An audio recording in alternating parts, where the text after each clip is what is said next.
What's up mga Lodis? So for today's tutorial mga Lods, tuturuan ko kayo or ituturo ko sa inyo kung paano nyo ilalog out or isa-sign out yung inyong account sa Messenger na nailagin nyo sa ibang device, okay? So halimbawa, nag-login kayo ng Messenger nyo sa friends nyo or nag-login kayo ng Messenger nyo sa laptop ng pamilya nyo or sa computer shop.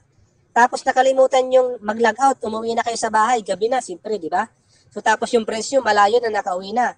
So, di ba hindi tayo komportable na baka ma-login or mabuksan yung messenger natin na hindi natin na-log out, di ba? So, halimbawa, kung may mga importante tayong special na tinatawag dyan sa ating messenger na tayo lang ang gusto makakita.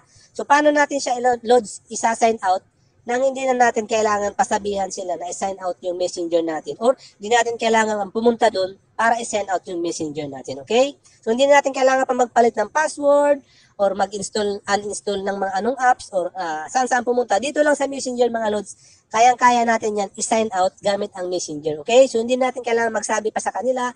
Kahit nasaan pa man siya, nasa malayo or nasa ibang bansa, kahit anong device pa yan, kaya natin siyang i-log out dito sa tutorial natin na to, Lods, okay?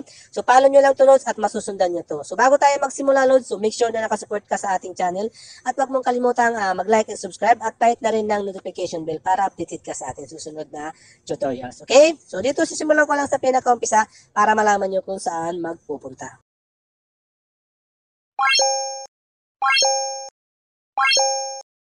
So, dito mga Lods, siyempre, i-open natin yung ating messenger, di ba? So, dito, pag andito na tayo sa ating messenger, punta tayo dito sa ating profile. Okay, click natin itong profile natin.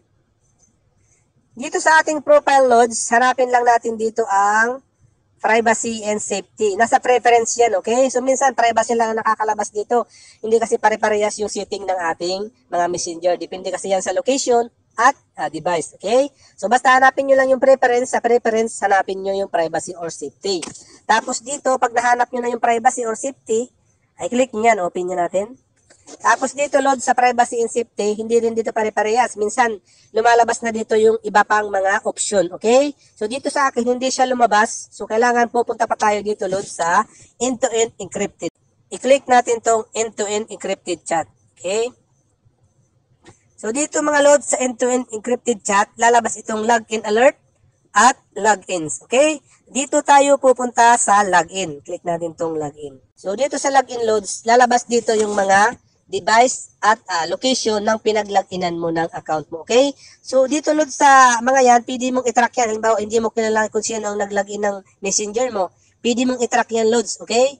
Hanapin mo kung saan location siya, kung taga saan siya, anong device ang ginagamit niya pang login ng account mo, kung na-hack or may ibang gumagamit, okay? I-visit mo na lang dyan sa aking tutorial. Meron akong tutorial dyan. So, dito, para ma-log out natin siya, Loads, ang gagawin natin, pupunta tayo, mamimili tayo hindi sa dalawang yan, okay? Ang nasa taas na yan, Loads, ay tayo yan, okay? So, dito, i-click natin to. Click natin yung ilalog out natin, okay?